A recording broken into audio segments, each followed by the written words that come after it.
es lo que sueñas tú que mueve tu interior? Que te llevó a la cruz, como es tu corazón. ¿Por qué dejaste el cielo? ¿Cuál es tu pasión? Quiero entenderlo y conocer tu corazón. Y al conocer tu corazón, mi mundo se hace pequeño, se desbaratan mis sueños. Y al descubrir tu gran amor, cobra sentido mi vida, todo problema se olvida.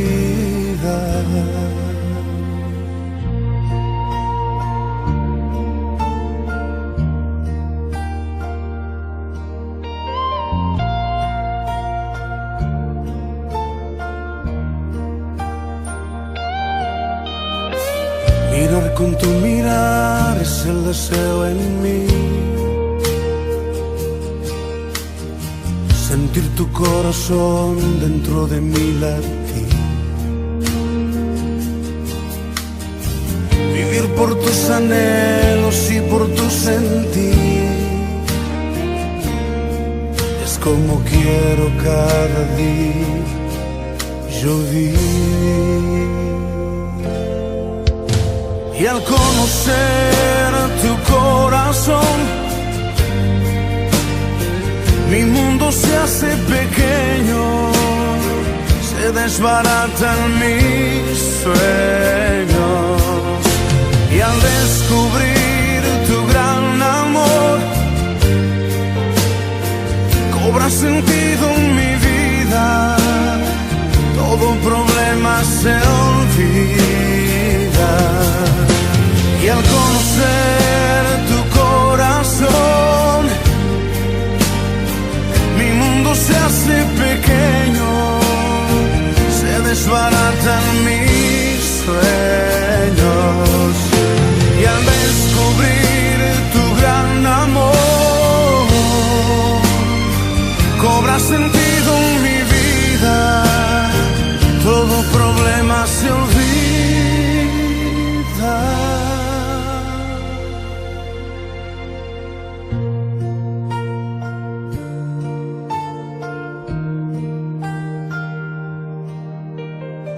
¿Qué es lo que sueñas tú que mueve tu interior? Muy buenas noches. El mundo necesita soñadores y el mundo necesita hacedores, pero sobre todo el mundo necesita soñadores que hacen. Sarah Van Breudnash. Otra frase excelente sobre los sueños es: el futuro pertenece a aquellos que creen en la belleza de sus sueños. Eleanor Roosevelt. Buenas noches nuevamente. Dios les bendiga, mis hermanos. Gracias por escuchar el programa. Hoy es martes 1 de agosto. Son 8:05 de la noche. Y me acompañan en cabina Miguel Ángel Román, Ricardo Amano, mis hermanos, y David Romero. Gracias, hermanos. Vamos a entrar ya de lleno a la palabra del Señor. En el nombre de Jesús iniciamos este mensaje número 23, que lleva por título Jesucristo, el restaurador de sueños. Este milagro de Jesús es muy peculiar, con gran enseñanza espiritual, como el del programa pasado, cuando Pedro caminó sobre el mar. Y este milagro, al igual que aquel, no entra en la categoría de curación de personas, de reprender demonios, ni de resucitar muertos. Este también es un milagro muy especial, sin categoría. Este pasaje usted lo va a encontrar en los 4 evangelios. Lo encuentra, los pasajes paralelos son Mateo 26:47 en adelante, Marcos 14:43, Lucas 22:48, y donde vamos a estacionarnos, en el que vamos a meditar en esta noche, es en el Evangelio de Juan, porque trae algunas pistas interesantes para explicar el milagro y el mensaje de esta noche. Juan capítulo 18, comenzando en el verso 4, ponga atención a la palabra de Dios, que nada lo distraiga. Juan 18, del 4 al 12. Pero Jesús, sabiendo todas las cosas que le habían de sobrevenir, se adelantó y les dijo: ¿A quién buscáis? Le respondieron: a Jesús Nazareno. Jesús les dijo: Yo soy. Y estaba también con ellos Judas, el que le entregaba. Cuando les dijo: Yo soy, retrocedieron y cayeron a tierra. Volvió pues a preguntarles: ¿A quién buscáis? Y ellos dijeron: a Jesús Nazareno. Respondió Jesús: Os he dicho que yo soy. Pues si me buscáis a mí, dejad ir a estos, para que cumpliese aquello que había dicho: de los que me diste, no perdí ninguno. Entonces Simón Pedro, que tenía una espada, la desenvainó e hirió al siervo del sumo sacerdote, y le cortó la oreja derecha, y el siervo se llamaba Malco. Jesús entonces dijo a Pedro: Mete tu espada en la vaina. La copa que el Padre me ha dado, ¿no la he de beber? Entonces la compañía de soldados, el tribuno y los alguaciles de los judíos prendieron a Jesús y le ataron. La Biblia nos relata que en la traición y el arresto de Jesús, Pedro, seguidor de Jesús, el apóstol Pedro, hirió a alguien. Juan 18:10, en la versión Palabra de Dios para Todos, se lee así: Luego Simón Pedro sacó la espada que tenía y le cortó la oreja derecha. Ojo con eso. Ojo con la oreja derecha. Ahora, si usted le pregunta a las personas, a los cristianos: oye, ¿a quién le cortó Pedro la oreja? Ah, pues a un soldado romano. Fíjese que no era un soldado. La Biblia dice en el verso 10 de Juan 18 que era un siervo llamado Malco, y era uno de los siervos del sumo sacerdote, porque tenía varios este personaje. Hermano David, ¿puede leer otra vez Juan 18, 10 y 11, por favor? En ese momento, Simón Pedro sacó su espada y le cortó la oreja derecha a Malco, que era uno de los sirvientes del jefe de los sacerdotes. De inmediato Jesús le dijo a Pedro: Guarda tu espada. Si mi Padre me ha ordenado que sufra, ¿crees que no estoy dispuesto a sufrir? Esa es la copa, ¿verdad? Esa es la copa que había de beber Jesús, que menciona la versión Reina Valera, el sufrimiento. Jesús dice: Pedro, guarda tu espada. El Padre ha dado permiso para que yo sufra. Ha dado su orden. Y le dice Jesús: ¿y crees que yo no estoy dispuesto a sufrir? Ese es el trago amargo, pues, que menciona la Biblia. Solo en el Evangelio de Juan, que acabamos de meditar, se menciona el nombre de la persona herida, y su nombre fue Malco. Entonces vamos a tener aquí un triángulo en este milagro: Malco, Pedro y Jesús. Me encanta a mí la parte de Judas, ¿verdad? Porque Judas dice en los versículos previos que llega con Jesús. ¿Y cómo traiciona a Jesús? ¿Lo recuerdan? Con un beso. Pero Jesús le dice: ¿a qué vienes, amigo? Dándole la oportunidad, ¿verdad? Todavía que se arrepintiera Judas. Mas sin embargo, Satanás ya tenía control en la vida de Judas. Y Judas le da un beso a Jesús. Y ese beso representa la religión, representa las acciones que hacemos, que son vistosas, que parecieran tiernas, que parecieran amorosas a Jesús. Mas sin embargo, atrás de ese beso que le damos hay traición, hay muchas cosas que no le obedecemos, hay hipocresía, hay tantas cosas. Mas sin embargo, ese será otro estudio. El estudio de hoy tiene que ver con Malco, con Pedro y con Jesús. Y vamos con nuestro primer personaje, Malco. Punto número 1 en el mensaje: ¿quién era Malco? Muchos, como ya lo mencioné, decían que era un soldado romano. Por eso de que van a arrestar a Jesús, ¿verdad? Pero en realidad, ¿quién es Malco? Malco no era un soldado. De hecho, Malco tampoco era un romano. Malco era siervo del sumo sacerdote. El sumo sacerdote en este tiempo era Caifás. Anás había sido el sumo sacerdote anterior, pero ahí había cierta parentela entre estos dos sumos sacerdotes. Y Anás seguía teniendo influencia y autoridad, pero era Caifás el sumo sacerdote en este tiempo del arresto y de la muerte de Jesús. Según Juan 18:13 nos menciona ahí que Caifás era el sumo sacerdote.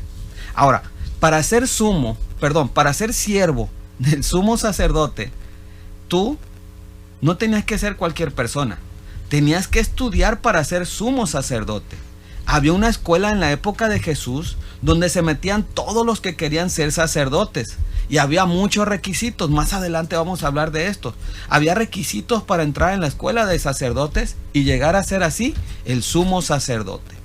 Malco era de la tribu de Leví, es decir, era judío. Solamente los judíos que fueran de la tribu de Leví, solo ellos podían entrar en la escuela de sacerdotes. También Malco tenía que cumplir otro requisito: ser del linaje de Aarón, porque no cualquier persona podía entrar en la escuela de los sacerdotes, aunque quisiera un niño judío, un joven judío. Si no eran del linaje de Aarón, si no eran de la tribu de Leví, no podían. Ahora, ¿qué significa el nombre Malco? El nombre Malco significa consejero, también significa gobernante. Malco, el nombre Malco provenía de Melec, que significa rey.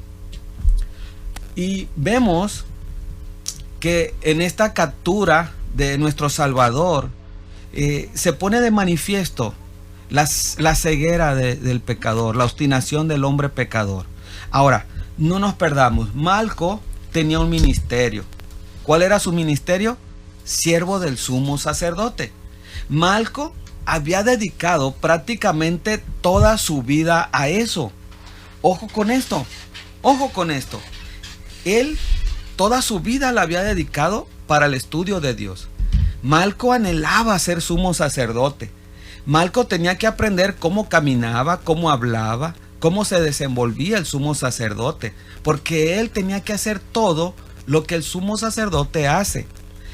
Cuentan los teólogos, los historiadores, que el mínimo tiempo de estudio era 6 años para llegar a ser sumo sacerdote. Solamente estudio, Después había práctica, años práctica. Ahora, esto no era para cualquiera, ya lo mencionamos. Yo quiero ser sumo sacerdote, no. Era solamente para uno en una generación. Es decir, era un ser escogido el sumo sacerdote. ¿Quién lo elegía? Los mismos sacerdotes. Pero había una elección de todos los sacerdotes, una elección sumamente importante para llegar a ser sumo sacerdote. ¿Y saben cuál elección era? La del sumo sacerdote anterior. Es decir, el sumo sacerdote anterior decía quién le iba a seguir en su cargo. El sumo sacerdote también debería de ser el mejor alumno de la escuela, el más brillante. Y Malco tenía este ministerio no solamente porque fue bueno para el estudio, sino porque él fue el elegido, fue escogido. Pero un día, en una misión importante, en una reacción de Pedro, ya leímos qué pasa, ¿verdad? Le arranca su oreja, ¿de qué lado? Derecha. Ahora, pensemos, ¿es que Pedro fue maquiavélico para cortarle la oreja? No, este es un pensamiento mío. Pedro no quiso cortar la oreja derecha. Pedro tiró a cortar la cabeza. Pedro tiró a matar. Sin embargo, Malco, movido por Dios, movió su cabeza para salvarla, pero lo que no alcanzó a salvar fue su oreja derecha. Ahora, algo bien importante que nos va a dar luz, ¿por qué la Biblia hace énfasis en la oreja derecha? ¿Qué tiene que ver la oreja derecha? Levítico 21, verso 17, habla la ley acerca de los sacerdotes. ¿Pueden leer versículo 21, 17 y 18, hermanos?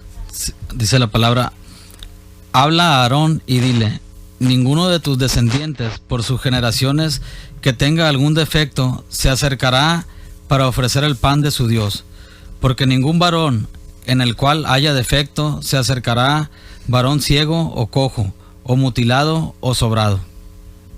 Dice de los versículos 19 al 21.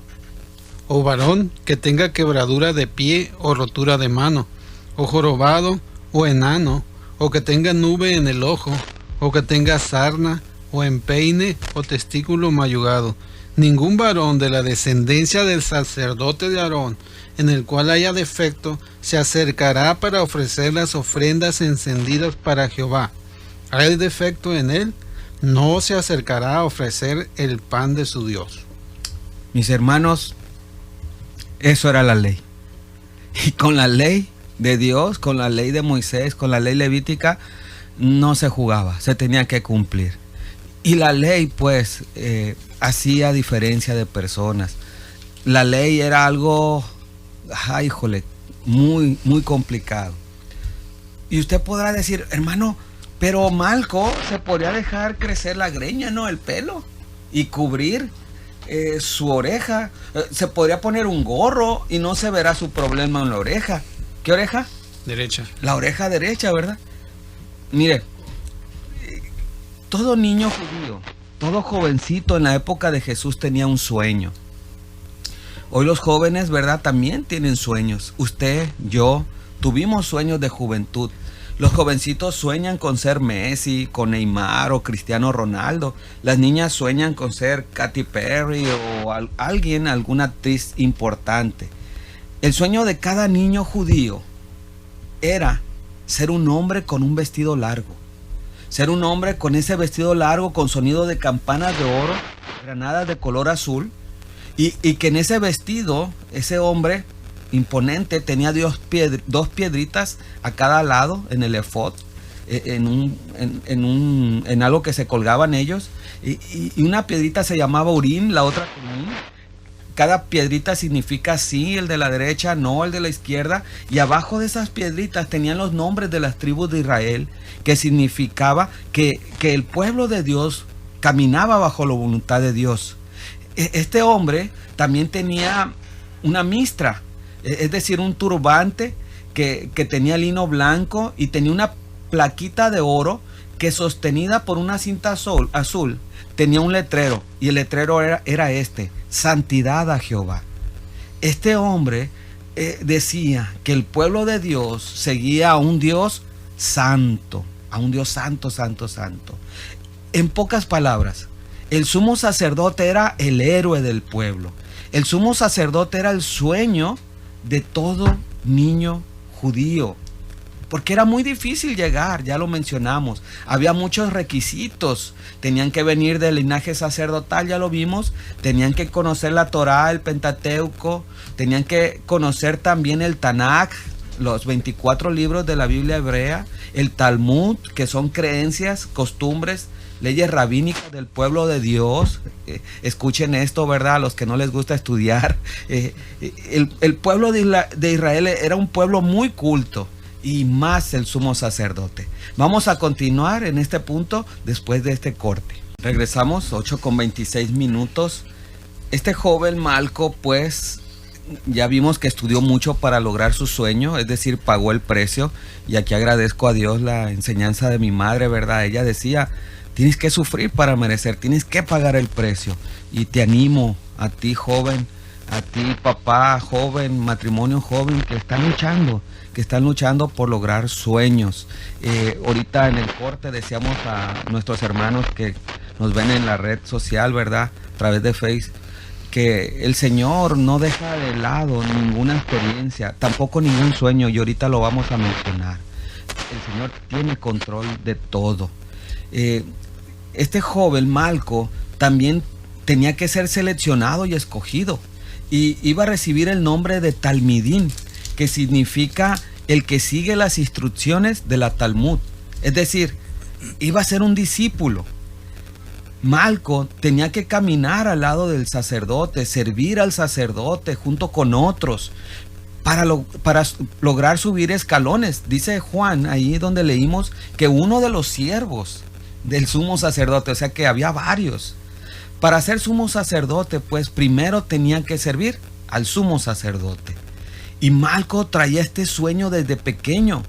Malco sabía el Talmud, la Torá, Malco servía al sumo sacerdote, Malco tenía la vida entera soñando. Ahora, algo bien importante, Malco era íntimo del sumo sacerdote, tanto que en la reunión secreta para atrapar a Jesús, de esa información secreta, Malco estaba ahí, cercano. Malco era importante. De pronto, dicen, es la hora, vamos a aprender a Jesús. Y Malco dice y piensa, ¿verdad? Es mi oportunidad. Voy a mostrar mi fidelidad al sumo sacerdote. ¿Y qué aprendemos aquí? Que Jesús, ¿verdad? Pedro, en este triángulo, Pedro, por defender a su maestro, saca su espada y corta la oreja. Y voy a volver a preguntar, ¿cuál oreja? La derecha. La derecha. No se trataba de una sencilla oreja, se trataba de una vida entera de sueños. O sea, la oreja era la representación de los sueños, de los estudios, de los sacrificios, de los esfuerzos. Cuando Malco vio la oreja en el suelo, dijo, se acabó el sueño. Y yo creo que hoy me están escuchando muchas personas que ven sus sueños ahí en el suelo, que ven que algo no se ha cumplido en su vida. La oreja derecha tenía mucha importancia. Levítico 14:14. Y el sacerdote tomará de la sangre de la víctima por la culpa y la pondrá el sacerdote sobre el lóbulo de la oreja derecha del que se purifica, sobre el pulgar de su mano derecha y sobre el pulgar de su pie derecho. ¿Qué pasaba en la ley, ahí en Levítico? Cuando un sacerdote tenía que purificar a alguien, ¿sabe qué hacía? La sangre del cordero, la sangre del animalito, le iba a untar en su dedo derecho y la iba a poner en el lóbulo, o sea, en la parte baja de la oreja. ¿De cuál oreja? Derecha. De la oreja derecha. Entonces, aunque Malco se hiciera crecer el pelo o se pusiera gorro, cuando a él lo van a purificar como sumo sacerdote, ¿qué pasaba? No tenía oreja derecha. Ey, tú no puedes ser. Tus sueños se cortaron, se acabaron. Él no podía purificar y él tampoco podía ser purificado. Y hago mucho énfasis en este momento de la historia bíblica. Malco, al ver su oreja en el piso, Malco vio que su sueño, su anhelo, estaba ahí roto, en el suelo. En el día de su consagración, al buscar la oreja derecha de Malco, no tenía. Él ya no servía. Este mensaje, pues, es para todos los que, como Malco, tienen sueños rotos. Aquellos que con una espada fría les cortaron sus anhelos. Y al escuchar la historia de Malco, se ven reflejados, se ven conectados y dicen, esa es mi historia. Porque cuando yo iba a alcanzar el ascenso, cuando yo iba por la mujer de mi vida, cuando yo iba a alcanzar mi anhelo, alguien de tajo cortó mi oreja. Alguien rompió mi ministerio. Y hasta preguntamos, ¿verdad? ¿Por qué Dios lo permitiste?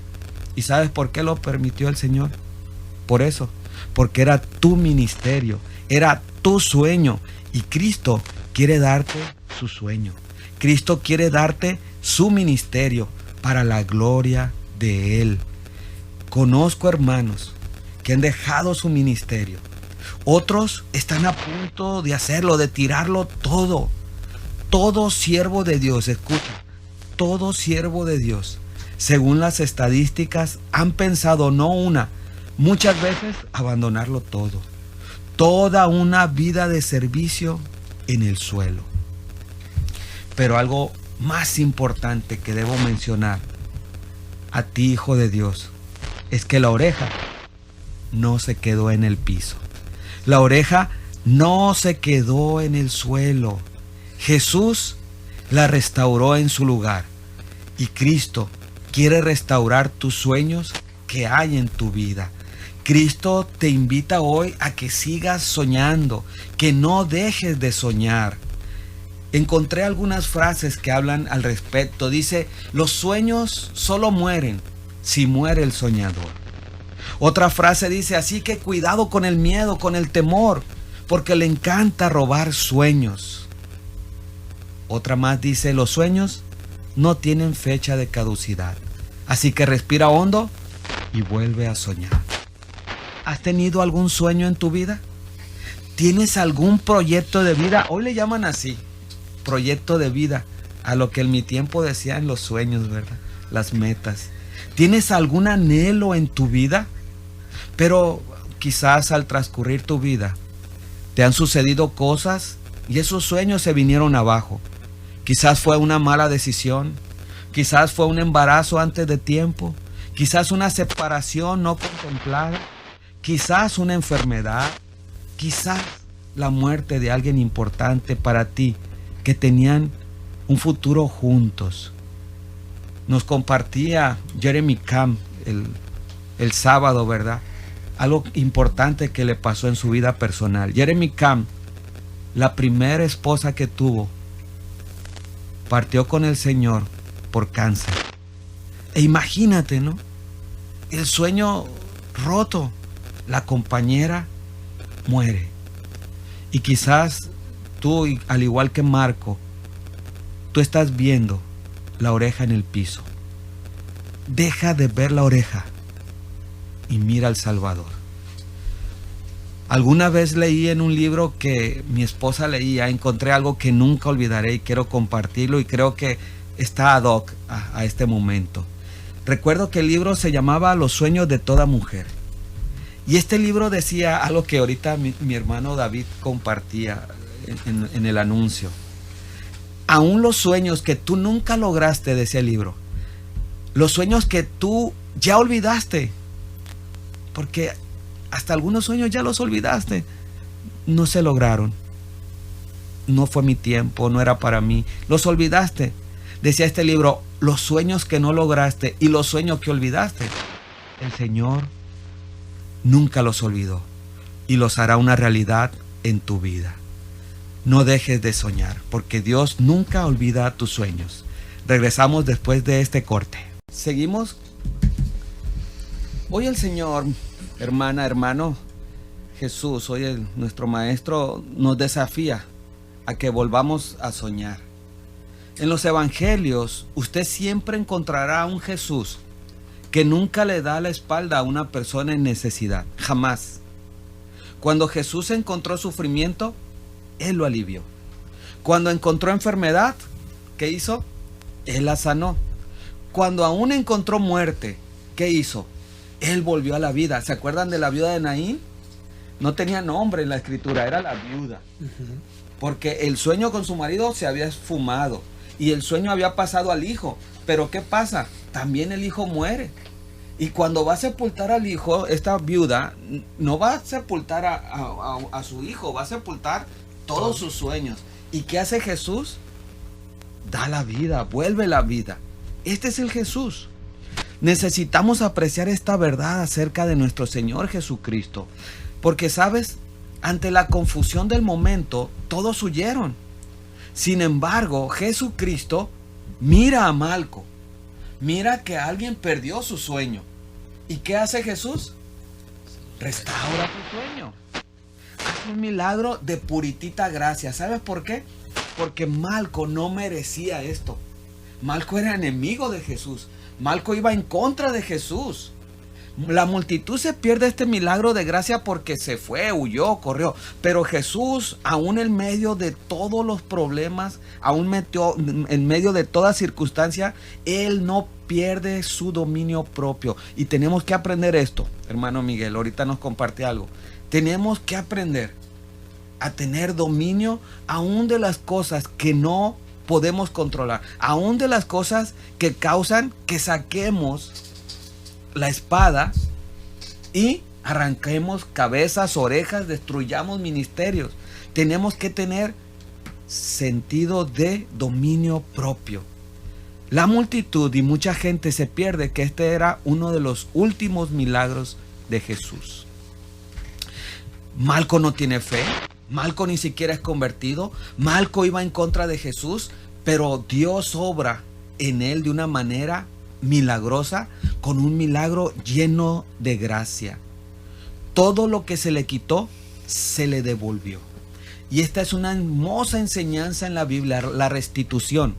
Y encontramos mucho ejemplo de esto, de restitución. Lo encontramos en José el soñador, lo encontramos en Mefiboset, hijo de Jonatán, lo encontramos en Job, gracias hermano.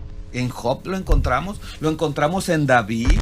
David, un asesino, ¿verdad? Intelectual, fue restaurado, no fue muerto a pedradas. Lo encontramos la restitución en el hijo pródigo, la encontramos en el mismo Pedro. Y ahorita vamos a tocar un tema interesante, Pedro, porque Pedro fue un traicionero, pero Jesús, cuando regresa, no lo regaña, afirma a Pedro y le dice: apacienta mis corderos. ¿Se acuerdan de ese milagro? En Cristo, pues, hermano, hay restitución.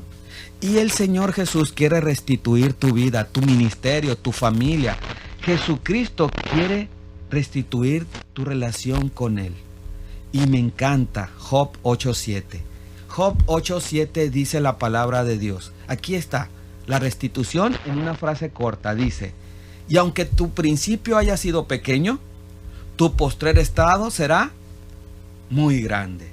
En la palabra de Dios para todos se lee así: tu bienestar anterior no es nada comparado con lo que tendrás en el futuro.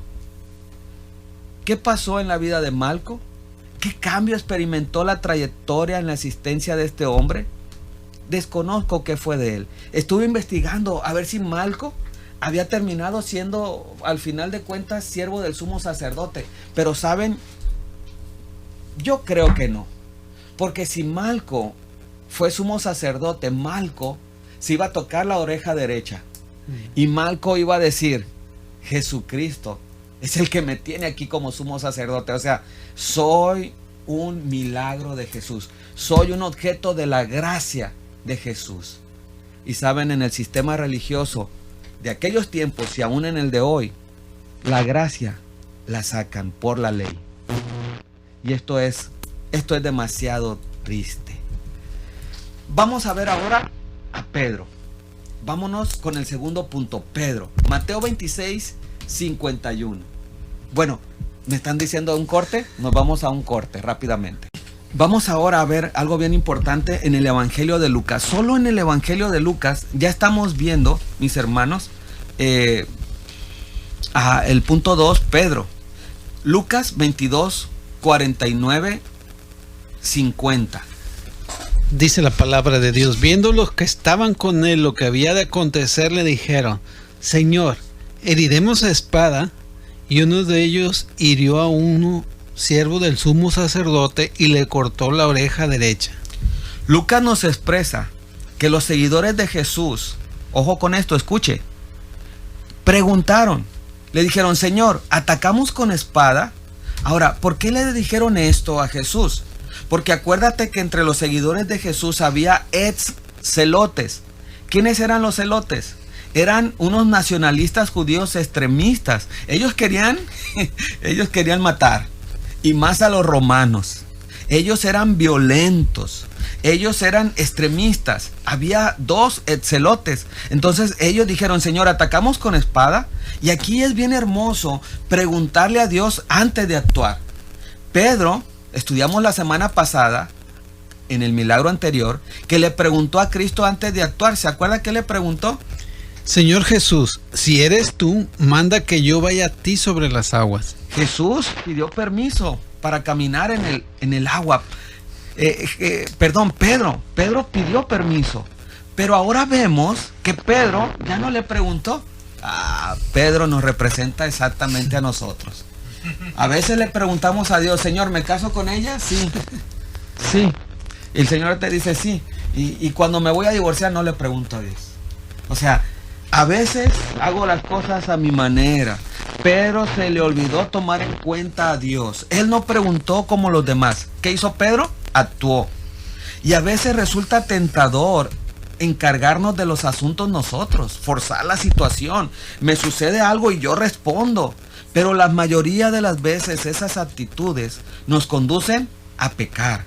En lugar de eso, debemos confiar en que Dios llevará a cabo su plan. Mis hermanos, antes de tomar decisiones es muy sabio pedir la voluntad de nuestro Dios. Ya nos pusimos en el lugar de Malco a ver los sueños rotos, cortados. Ahora nos vamos a poner en el lugar de Pedro.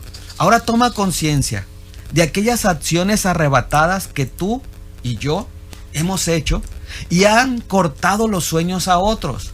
Piensa en las marcas que has puesto en otras personas, hiriéndolos. Escucha, tu palabra, no los golpes, tus palabras, tus miradas, tus acciones destruyen las esperanzas de otros, destruyen sus anhelos, su futuro. Y obviamente estoy pensando primeramente en los más cercanos, nuestros hijos, nuestra esposa, nuestros padres. ¿Cuántas veces no agarramos la espada, verdad? Y cortamos orejas. Jesús nos enseñó en Mateo 18:6 algo bien importante. Y cualquiera que haga tropezar a alguno de estos pequeños que creen en mí, mejor le fuera que se le colgase al cuello una piedra de molino de asno y que se le hundiese en lo profundo del mar. Ay del mundo por los tropiezos, porque es necesario que vengan tropiezos, pero ay de aquel hombre por quien viene el tropiezo. Y en este punto tenemos que pedirle al Señor Jesús misericordia de cada uno de nosotros. Señor, mi oración es que ni usted que escucha, ni yo seamos piedra de tropiezo para nuestros hermanos. Pero al final de cuentas es solamente un hombre. Y todo hombre al final de cuentas es eso, solamente un hombre. Es imperfecto. Pero muchas veces nuestro Dios endereza las metidas de pata que cada uno de nosotros hacemos en el ministerio. Malco no merecía que le cortaran sus sueños. Pedro se precipitó, fue arrebatado, quiso defender a Jesús. Una buena intención, pero con una acción totalmente errónea. Y a veces tenemos buenas intenciones, pero las acciones son erróneas, porque no tomamos en cuenta al Señor. Esta es la historia de la ley levítica, de la ley de Moisés que seguía a Malco, la ley del talión, ojo por ojo, que traía Pedro en sus venas. Pero esta ley iba a ser renovada por el evangelio de la gracia, por la gracia de Dios. Y me fascina, me encanta cómo Chuck Swindoll define la gracia de Dios. Este pastor dice, una cosa es creer en la gracia de Dios, otra cosa es vivirla.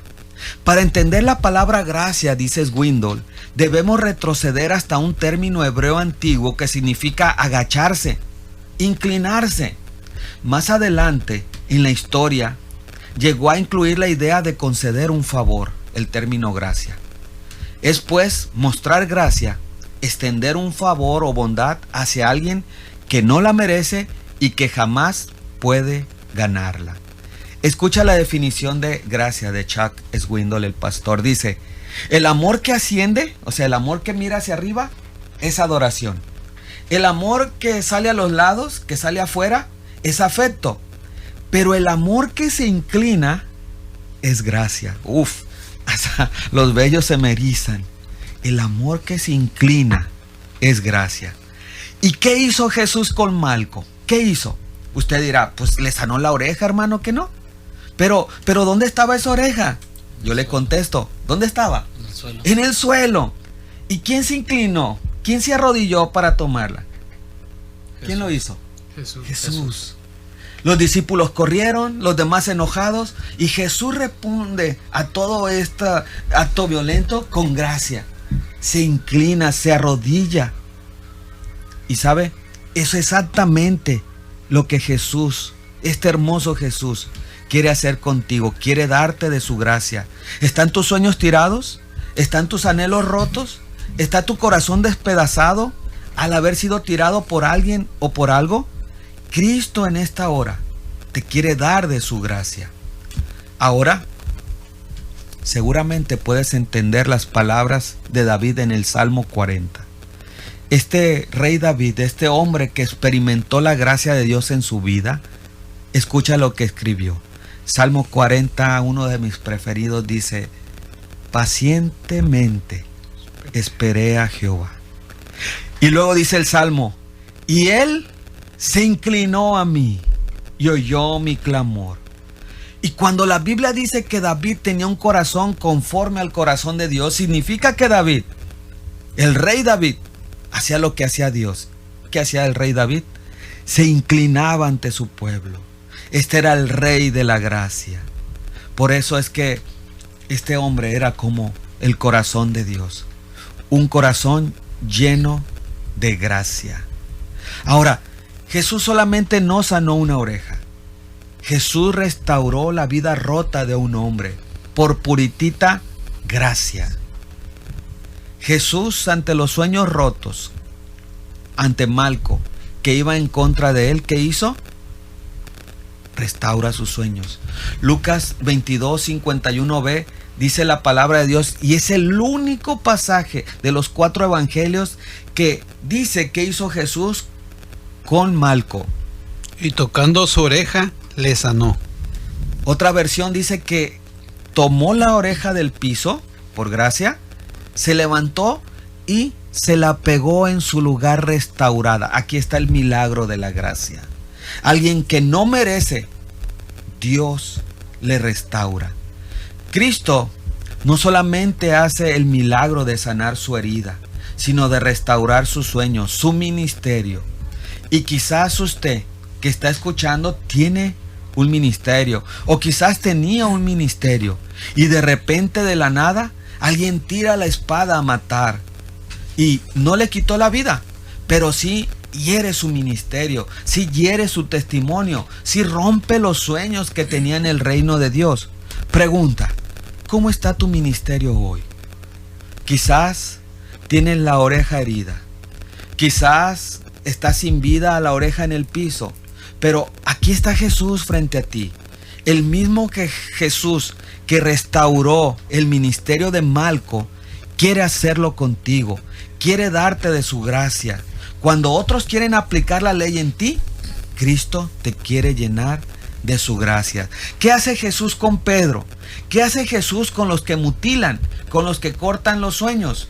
Lucas 22:51 en la parte A dice: entonces respondiendo Jesús dijo: basta ya, dejad.